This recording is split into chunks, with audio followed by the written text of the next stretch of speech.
jadi gue punya cerita menarik nih pada awal bulan Juli kemarin. Gue iseng lah men-instastory keadaan lo. Oh iya, I see. Waktu itu kan awal Juli. Terus dari gue instastory itu banyak DM masuk yang nanyain itu Jarwo kenapa, itu Paris kenapa. Nah ini ada nih slide-nya ini.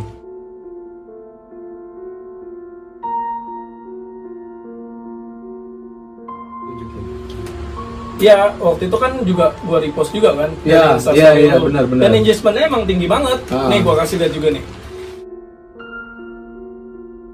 Setelah dari situ, gue punya pertanyaan menarik.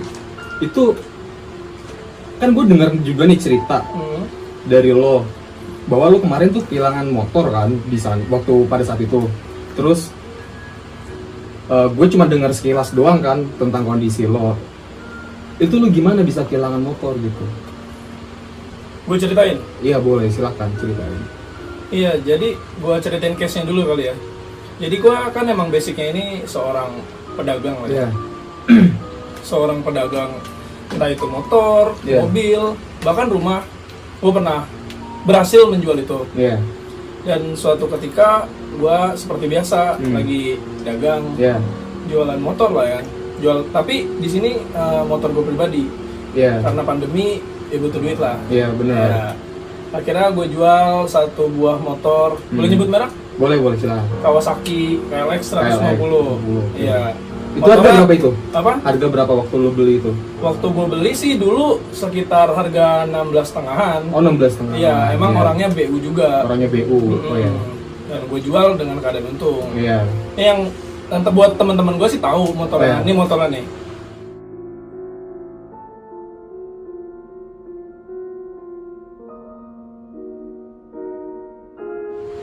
Oke. Jadi gue posting lah di salah satu marketplace, Facebook, segala macamnya. Ya seperti biasa, engagement lumayan banyak. Tapi biasanya kalau gue jual benda, motor, mobil atau segala macamnya, biasanya cepet lakunya. Kurang dari seminggu tuh udah sold. Mungkin karena pandemi kali jadi agak lama. Mungkin bisa jadi. Tapi sebelum hari itu juga gue ngebantuin temen gue buat ngejual motor KLX juga itu laku cepet. Tapi entah kenapa motor gue lama nih lakunya, seminggu lebih gue posting tuh kan.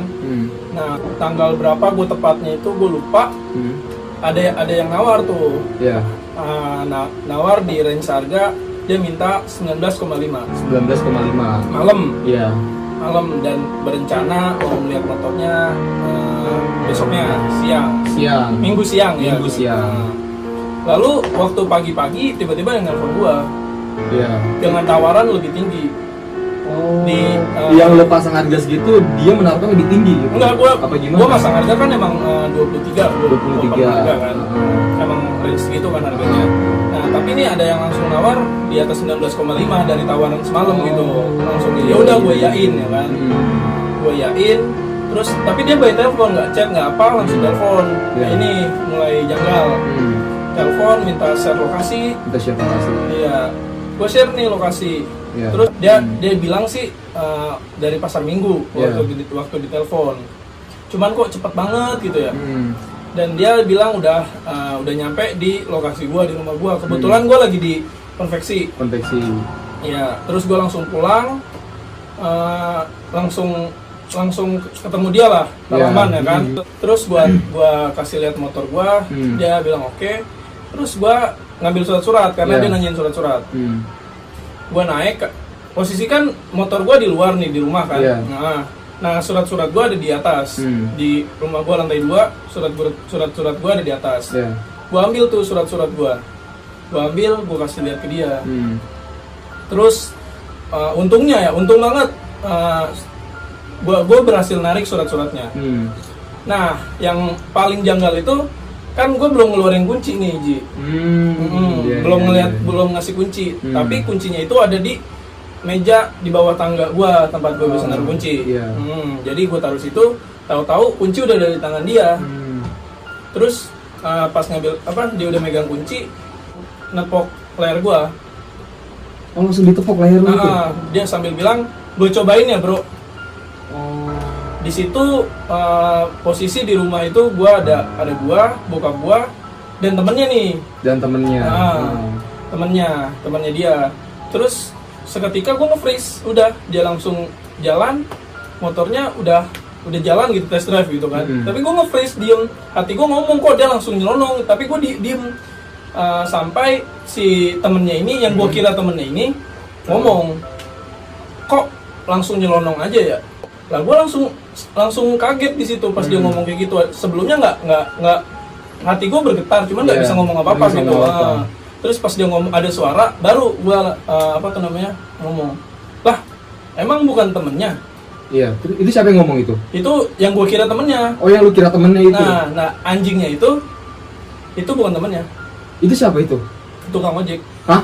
Tukang ojek? Iya. Serius lo itu tukang ojek? Iya, itu tukang ojek. Dan itu bukan Gojek, bukan ojek online lah ya. Bukan ojek online, ojek pangkalan ojek gitu lah. Pangkalan. Yang notabene dia mangkal di dia bilang di stasiun Pondok Ranji. Di stasiun Pondok Ranji. Iya. Nah, di situ gue langsung drop, gue langsung lari ngejar, dan namanya lari pasti nggak kejar. Iya. Dan itu udah selang berapa 2 menitan, 3 menitan. Udah jauh. Iya. Terus gue langsung siasat ngelihat CCTV. Ngeliat CCTV daerah situ lah. Iya. Kebetulan tetangga gue punya CCTV, gue langsung lihat. Oh iya, dia langsung kabur. Langsung lacak dari nomor telepon yang nelpon gue tadi. Nah, gua lacak. Setelah pelacakan, temen gue bilang harus melewati prosedur pelaporan. Pelaporan dulu. Iya, bikin LP. Ya, akhirnya gue ke Polsek, bikin LP, langsung gue ke TKP tempat pelacakan. Kisaran Tangerang lah. Oh, kisaran Tangerang. Iya. Daerah-daerah Pamulang sekitarnya situ. Iya, jadi gua berlapan langsung ke TKP. Lu langsung mengecek lokasi yang lu curiga itu bahwa itu orangnya ada di situ. Iya. Nah, gua langsung ke sana berlapan nih. Iya. Sekitar 2 jam 3 jam lah gua tongkrongin kan. Gua tongkrongin, ada saksi yang lihat. Ngelihat motor lo atau ngelihat pelakunya? Ngelihat pelakunya. Pelakunya lagi bawa motor lo gitu? Enggak, dia baru nutup pintu. Dan tapi di situ kan masih kayak praduga aja ya, belum bisa memastikan kalau itu fix. Iya. Nah, akhirnya siasatnya gue manggil temen gue, saudara gue, sepupu gue, terus kita langsung ke Polsek. Itu udah dalam posisi 2 jam 3 jam lah gue di kampungan itu ya. Udah sosialisasi sama RT, sama warga sekitar. Akhirnya gue ke Polsek membantu penyergapan lah. Iya, gue bilang gue udah bikin LP, gue mau udah ngeliat saksinya, tinggal ada yang ngeliat saksinya, bukan gue yang ngeliat saksinya. Ada yang ngeliat saksinya, terus tiba-tiba udah ngikut gue polisinya. Tahu nggak apa yang terjadi? Apa tuh? 8 orang itu udah bubar tiba-tiba. Serius loh? Kenapa tuh dia bisa bubar kayak gitu? Gak ngerti, kayak itu teman-teman gue dan saksi yang ngeliat orang itu bubar. Dan gue nggak tahu rumahnya yang mana, kan nggak mungkin gue cek satu-satu kan. Iya, benar. Malah nanti bisa kisruh sama warga, gitu. Terus dari situ, lo apa yang lo lakuin nih setelah lo kan udah buat laporan polisi, terus di lapangan lo tidak bisa menemukan itu pelakunya, lalu apakah lo menyerah atau opsi lain gitu untuk mencari itu motor? Ya dalam hati gue kan pasti masih pengen motor itu balik ya kan? Iya. Ya akhirnya gue nongkrong daerah-daerah situ juga. Tepatnya itu gue nongkrong depan Polsek tempat tadi gue melapor gitu kan. Gue lagi nongkrong, tiba-tiba motor gue lewat. Serius? Iya. Tiba-tiba motor gue lewat dan itu bener-bener gue kejar. Langsung lo kejar tuh? Langsung gue kejar. Gue ngejar berempat. Tapi nggak dapet. Langsung kehilangan tuh jejaknya dia? Iya, padahal posisi motornya itu pelan. Nggak, dan dia nggak ngeh kalau lagi gue kejar. Itu bingungnya itu di situ, makin janggal lagi tuh. Masa gue ngebutnya itu nggak dapat, nggak tahu juga sih dia belok atau gimana. Janggal, emang jalanan kan lumayan besar juga di situ. Iya, tahu udah ngilang aja. Dia tuh akhirnya karena udah mulai malam, pulang lah dengan kondisi yang masih kehilangan, dan lo kan pasti punya beban pikiran kan. Lo pasti bakal masih memikirkan kenapa bisa terjadi yang lo rasain itu, bukan? Jelas itu makanya gue sampai nggak bisa tidur, gue kepikiran motor gue terus. gua ya gimana ya, karena lu nabung lah ya buat beli motor ya. Duit susah payah gua, duit Iya. pertama kali gua bisa buat beli motor sendiri. Apalagi motor itu mau dijual. Iya, buat niatnya gua ngejual motor itu buat ngasih ke orang tua. Niat baik banget kan, iya, niatnya. Tapi malah apes, nggak tahu lah. Itu gua nggak bisa tidur, nggak doyan makan, gua sampai dipaksa-paksa makan, tetap makan nggak ketelan lah. Iya, karena kepikiran lah. Kepikiran. Terus paginya gua sweeping sendiri. Lu sweeping sendiri? Iya, ya gua penasaran lah, masa nggak ketemu lah, gitu kan. Terus sorenya gua sama sepupu gua datang ke salah satu orang pintar lah disebut. Orang pintar. Ini Iya. paranormal atau? Paranormal. Iya. Ya, yang lu tahu kan gua sama sekali nggak percaya gitu-gitu. Iya, kan. gua tahu banget lu tuh nggak percaya sama hal kayak gitu. Bahkan gua Hal pernah gaib, datang mistis, lu iya, nggak percaya gitu. Gua bahkan pernah datang ke paranormal cuman buat ngetes dia doang. Iya, emang gua tahu lu nggak percaya sama hal kayak gitu lah. Iya, makanya kemarin pas gua datang ke paranormal itu, sampai paranormal apa? Ya, peramalnya itu bilang, kayaknya ada yang nantangin gue deh. Serius. Kok dia bisa tahu sama isi hati lo? Nggak tahu, kayak gue 50-50 aja datang ke situ, gue pengen tahu ini bisa nggak gitu kan. Ya udah, terus gue nanya, dia ngomong kayak gitu, bilang akhirnya gue minta maaf ya kan, gitu. Terus dikasih tahu lah motor gue ada di daerah Ciledug, di komplek daerah Ciledug. Ketika di dekat komplek itu, gue udah ngerasa yang berbeda gitu loh. Kayak badan gue berat, gue lemes, tapi kayak tetap nggak mau makan, nggak mau tidur, nggak bisa tidur gitu loh. Tapi ya badan gue kayak aneh aja gitu. Terus sepupu gue ini ngajak gue lah kita, ngajak gue buat ke rumahnya.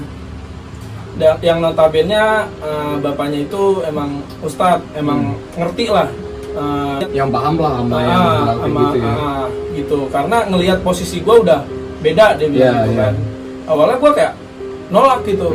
Gue tahu jawabannya bakal begini-gini. Kayak tiba-tiba gue ngejawab gitu. Terus akhirnya dipaksa sama dia. Udah ikut. Baru duduk, udah nggak tahu apa-apa lagi awalnya. Lu langsung serupan kah atau lu tiba-tiba nggak sadar itu apa gimana? Lu pingsan pikiran atau gimana tuh? Tiba-tiba langsung ngomong. Lu tau nggak kenapa gitu? Kenapa tuh?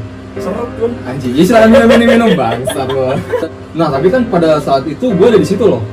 Pas lo kesurupan nih, gue tidak tahu awal mula kesurupan tuh lo kayak gimana, gue nggak tahu. Iya. Gue tiba-tiba datang, lo posisi udah kesurupan. Boleh kan gue bertanya, kenapa lo bisa kesurupan kayak gitu? Apa yang jadi penyebabnya gitu? Jadi sebenarnya gue nggak inget sih kejadian jelas pas gue kesurupan. Soalnya pas gue baru duduk dipegang tangan tuh, pertama gue ingetnya cuman tangan gue gemeteran, gemeteran gitu. Udah tahu-tahu nggak inget apa-apa. Itu lu nggak tahu apa-apa tuh? Nggak tahu. Tapi kan karena gue ngeliat video dari lu, perlahan gue inget.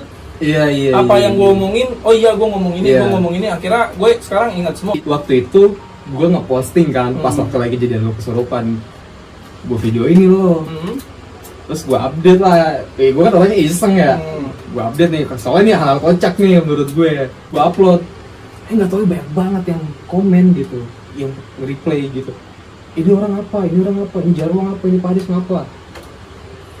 Banyak yang nanya-nanya kayak gitu. Lu kan diobatin nih sama Pak Haji ini. Gimana kalau kita langsung hadirkan yang kemarin ngebantu lo ya? Ngebantu lo dalam proses penyembuhan itu, karena ini anaknya langsung yang mau ngebantu lo gitu. Oke, kita langsung panggilkan. Saat ini gue sudah bersama salah satu anaknya yang kemarin ngobatin si Jarwo ini. Ini ada videonya nih.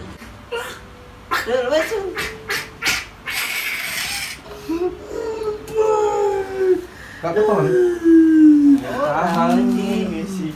Nenek motorannya rara didel ngapa tenang?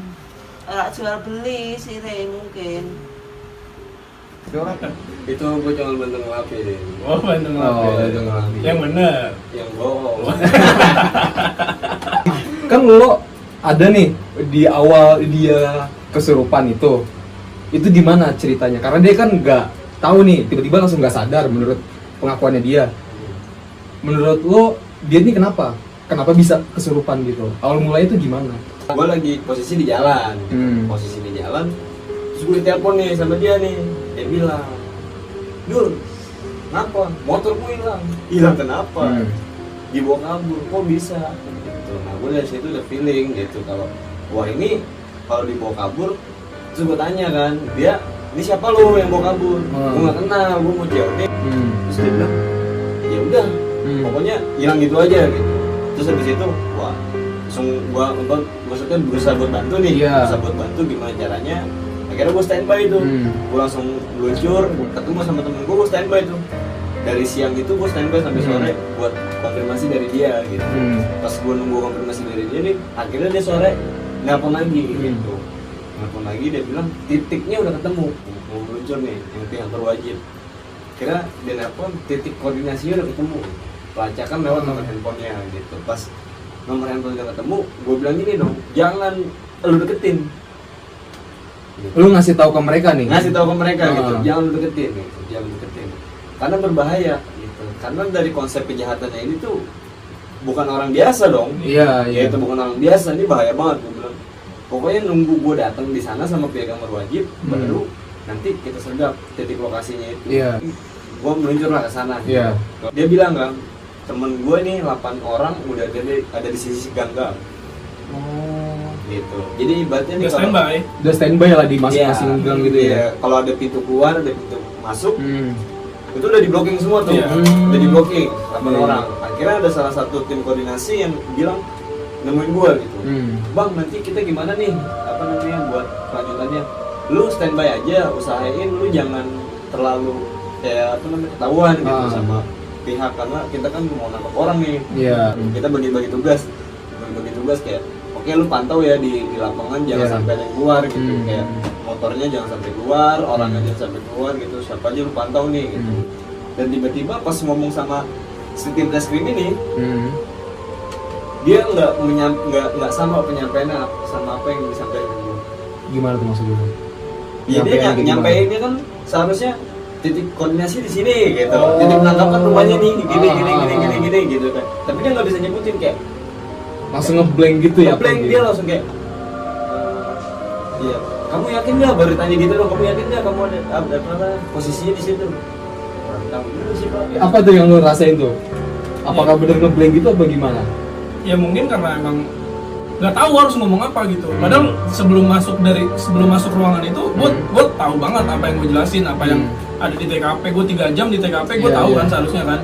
Iya, tapi pas masuk kayak gue apa yang gue omongin tiba-tiba aja gitu. Ya gitu yang keluar lagi dari mulut gue. Hari berikutnya berarti lu nemenin dia nih? Iya. Nemenin dia buat sweeping? Iya, buat sweeping. Nah kan setelah 8 orang itu hilang, nah jadi ada yang dari salah satu 8 orang ini ada yang bilang gitu, kayak ayo kita cabut aja dari kampung ini gitu.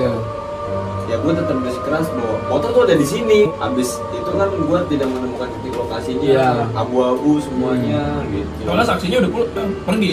Saksi udah pergi tuh? Udah pergi, yang ngelihat pelaku, dan salahnya gue nggak nanya dulu rumah mana yang ada pelakunya. Buktinya tidak ada, saksinya tidak ada, jadi polisi mengalami kesulitan lah. Mengalami kesulitan, semuanya mengalami kesulitan gitu. Terus kan tadi dia bilang nih, dia ke paranormal, ya kan dia dapat info dari paranormal ini bahwa lokasi si pelaku ini ada di daerah Ciledug di Tangerang ya kan.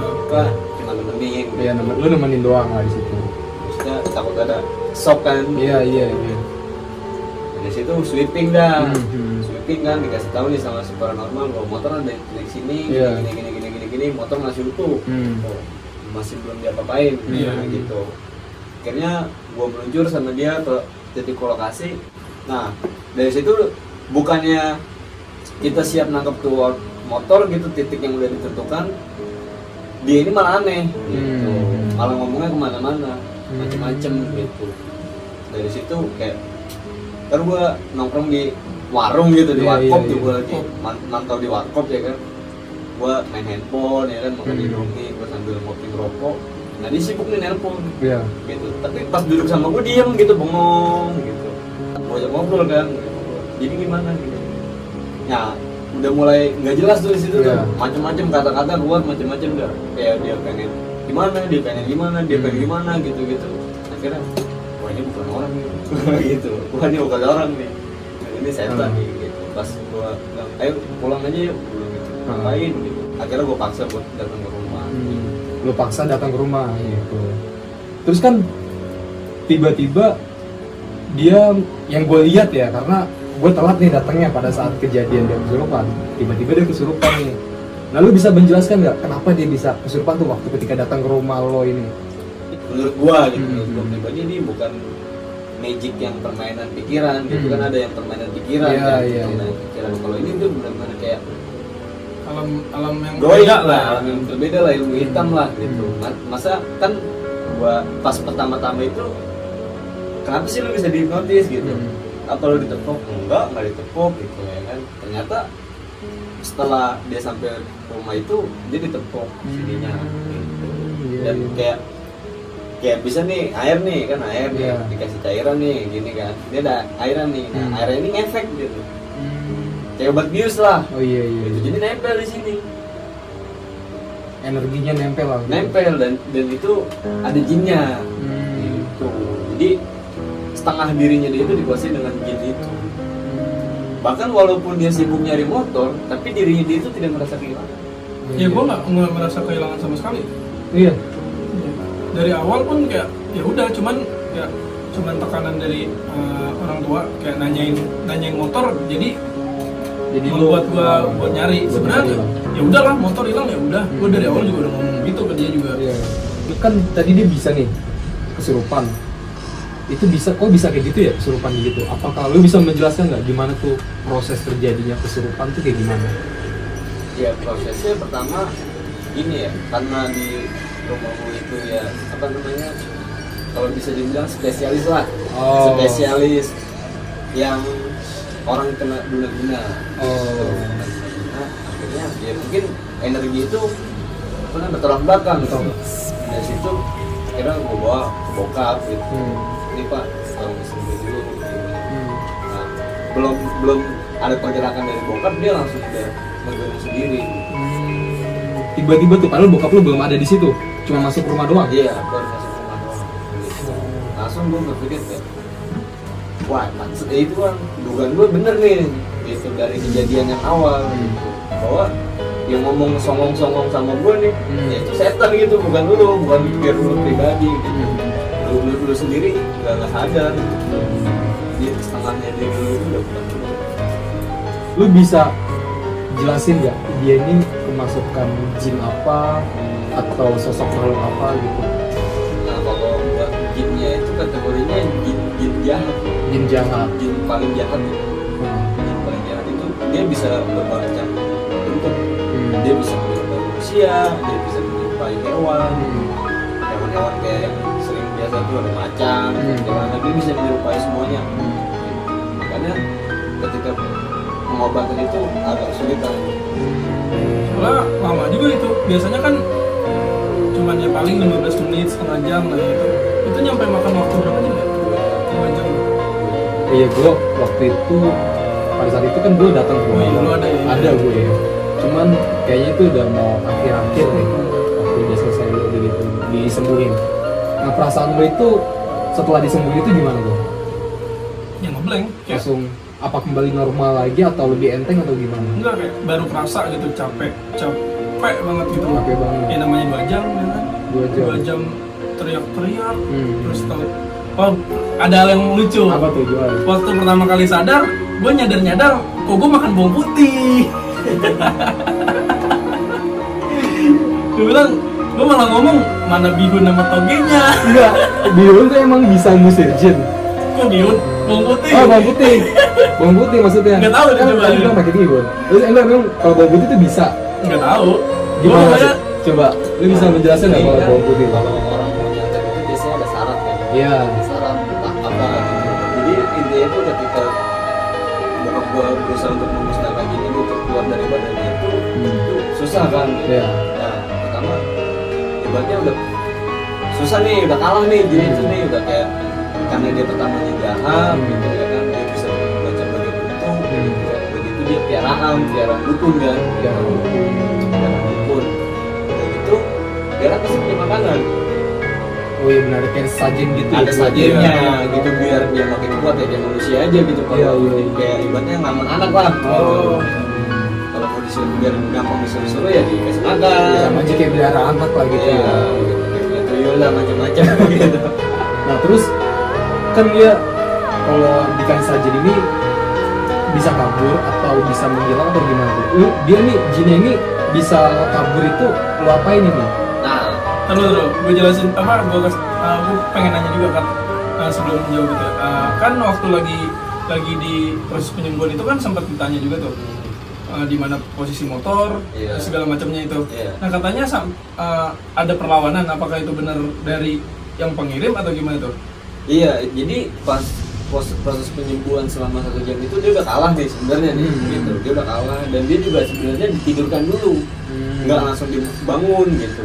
Sama jadi kayak ini lu sembuh lu ya, lu istighfar dulu, lu apa namanya istirahat dulu gitu, dihipnotis lagi nih biar tidur dulu istirahat biar dia nggak capek karena setelah kejadian motor hilang dia belum tidur dan nggak makan. Oh. Gitu. Jadi karena gue nyaksin kan, Iya, gue iya, tahu iya. dia nggak makan, dia nggak tidur gitu kan. Kira udah diistirahatin dulu. Nggak lama itu mungkin karena si jinnya ini kalah gitu, dia berhasil dicabut. Nggak lama mereka. Berarti disetir yang sampai lidah gue ngegigit lidah Nah, gue sendiri itu. Disetir dari sononya. Dari sono, dari dukun sono, ibaratnya dibakarin lagi gitu, dikasih makan lagi gitu. Ibaratnya kalau kayak boneka, kayak mati lu. Serem juga gitu. Serem banget itu, ibaratnya parah banget, kayak udah terorganisasi lah. Gitu. Udah terorganisasi banget. Mungkin jinnya juga udah berpengalaman kali. Udah berpengalaman karena itu dari pas pengiriman kedua itu jadi adu kesaktian. Gimana tuh aduh? Adu kesaktian itu bahwa gua nggak bisa pergi dari tubuh ini, dia bilang begitu jinnya. Gua nggak bisa pergi dari tubuh ini, gua nggak bakal kabur karena gua kuat, gua hebat. Dukun sebelah sana jauh lebih hebat daripada orang sini. Gitu. Berarti sorry gue potong. Dia bisa keluar itu lu apa ini metodenya gitu? Atau lu bacain doa-doa? Doa-doa itu karena dia jin jahat dan sakti ya. Hmm. Doa-doa itu udah mempan. Gimana tuh? Tergantung siapa yang bacain gitu. Kalau seandainya kita orang nih yang jarang sholat, jarang ngaji, kita bacain tuh nggak mempan gitu, nggak ada efeknya. Baca Al-Fatihah aja kayaknya nggak mempan itu Nggak kalau mempan. orang biasa. Pinteran dia. Iya iya. Orang jinnya aja hafal Fatihah. Pinteran dia gitu. Berarti yang membacakan itu tergantung siapa orangnya gitu. Iya, siapa gitu kan yang dapat ilmu dari itu kan. Karena perlu diamalin terus lah. Gitu. Proses yang panjang bisa. Nah setelah dari situ dia langsung lu bisa tidur nggak? Apa langsung seger gitu badan lo? Kan kemarin lo nggak bisa tidur tuh beberapa hari nggak makan, gitu, nggak Dua hari nggak makan nggak tidur. Habis dari situ disembuhin itu lo bisa tidur lo bisa makan. Langsung tepar. Langsung tepar Kecapean tuh. itu 2 jam itu proses perlawanannya gimana? 2 jam kan ya perlawanannya? 2 jam. Iya. Jadi disetir bisa. Jadi disembuhin di sini, yang di sana ngirimin terus. Wah. Jadi di sini berusaha nyambung, ya di sana dikendalikan. Jadi dibaca gua nanya apa tuh nggak bisa terjawab. Terkunci semua. Nah apakah waktu lagi dia proses pemulihan itu, ini kan jinnya yang ngatur dari sana. Iya. Apakah lo nanya-nanya nggak ke jin ini? Nanya Lo ancam gitu? karena kan udah di apa namanya kunci-kunciannya si dukun ini udah dilepasin semua. Seharusnya itu dukun itu nggak bisa ngomong gitu, jadi diganggu, nggak bisa ngomong. Akhirnya ya dilepas kunciannya, jadi bisa ngomong gitu, tapi tangannya kita ikat gitu, dan yang nggak bisa gerak. Dan pas lagi proses interview nanya gitu, nanya jin dia kan, nanya jin kondisi motor gimana, lu berhasil dari mana. Nah dari situ bertanya nih, motor pokoknya motor balikin ya, motor ada di mana? Langsung lidahnya dia itu langsung digigit, Nggak bisa ngomong tuh masalah. langsung. Nah dari situ gue langsung paham, wah ini lu dikendaliin nih dari jauh nih gitu, dari dukun sana. Di sana lagi bakarin makanan kan gitu. Nah karena itu prosesnya udah panjang ya, 1,5 jam lah tuh, udah 1,5 jam. Ibaratnya keluar masuk nantang lagi. Akhirnya nggak ada habisnya nih gitu. Akhirnya sampai kayak si jinnya itu bilang gitu, kayak ini gua bakal habisin lu ya, gua bilang gitu. Jangan, ntar dukun yang di sana mati, ntar masuk TV, sampai bilang kayak gitu-gitu si jinnya itu. Kan goblok gitu. Sampai gua Ngerti media. Instagram gua bilang gitu. Ngerti Instagram gua bilang. Macem-macem. Habis itu akhirnya jin itu udah mulai lulus gitu. Akhirnya akhirnya jin itu masuk tobat gitu. Nah, sebelum tobat itu gua cari tahu dulu dong kelemahannya. Karena kalau main gontok-gontokan tuh main kuat-kuatan, ya capek dua-duanya gitu. Dan apalagi lawan jinnya kan. Iya, Lawan jin. Jinnya itu yang kalah, dukunnya juga selalu kalah. Iya. Masalahnya. Kalau sampai kita main kuat-kuatan, misalnya gua ngelawan jinnya itu sampai jin itu kalah, dukunnya meninggal. Terus Nah dari situ karena gua nggak mau nyakitin pihak sebelah sono, kira gua pancing-pancing buat makan dia sih. Jadi lu nggak membunuh pihak sana lah. Iya, Jadi kayak tapi gua menjinakkan si jin ini yang tadinya jahat, gua masuk Islam juga. Gitu. Ya, lu ngaji lah, lu ngaji gitu ya.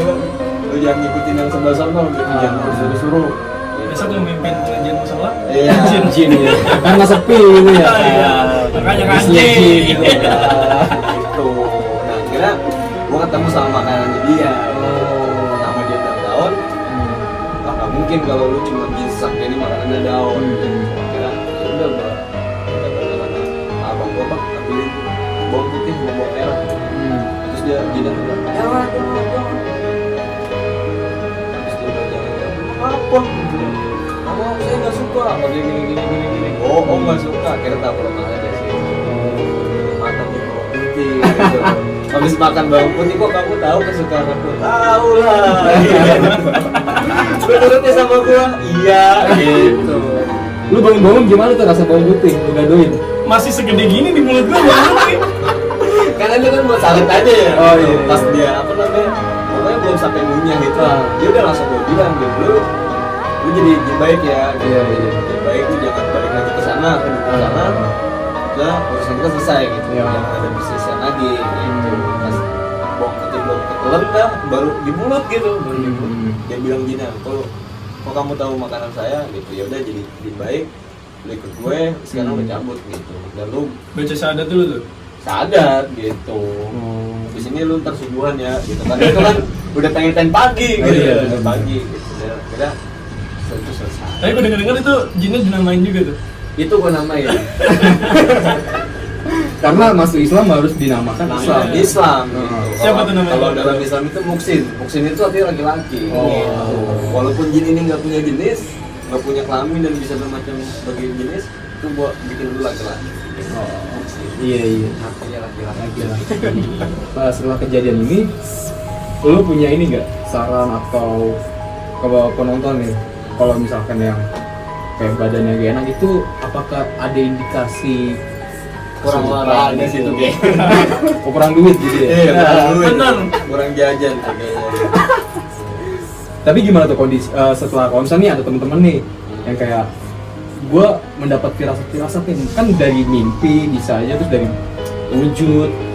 Apakah lo mempunyai tips untuk ke penonton ini untuk menghadapinya tuh gimana? Ngomong-ngomong mimpi, sehari setelah gua kesurupan itu, lu udah tidur tuh malam itu ya. Besokannya, lu udah jalan normal.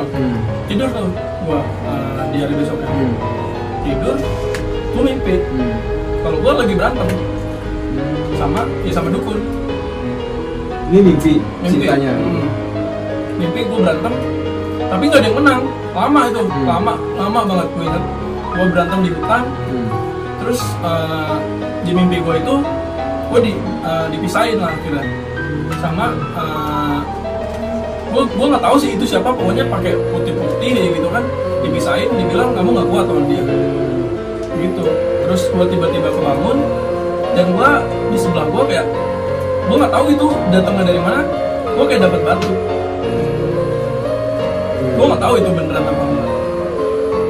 Kan lo bokap lo seorang ahli supernatural nih, kan pasti banyak tuh pasien yang datang ke rumah lo untuk penyembuhan. Lo sering melihat kan dalam kondisi seperti itu. Saran dari lo nih gimana nih?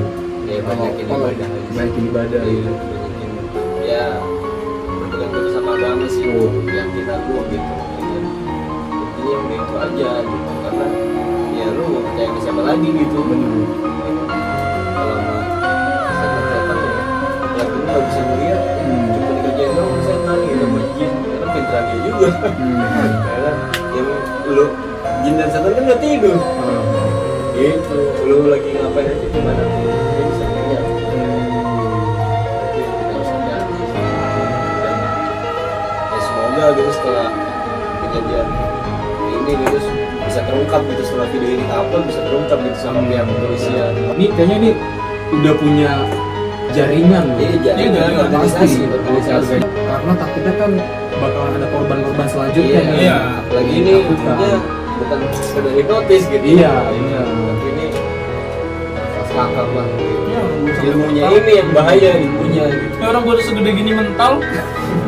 Nah lo ada sarannya nih buat teman-teman nih? Buat apa nih? Buat berdagang. Bukan dong. Beda channel. Nah kalau misalnya saran dari lu apa nih? Terutama nih cewek-cewek nih yang paling gampang banget nih buat ditepuk langsung pingsan. Lu kuat juga lo langsung pingsan lu. Lu mah ada-ada aja kalau nepuk cewek, jangan, nggak boleh.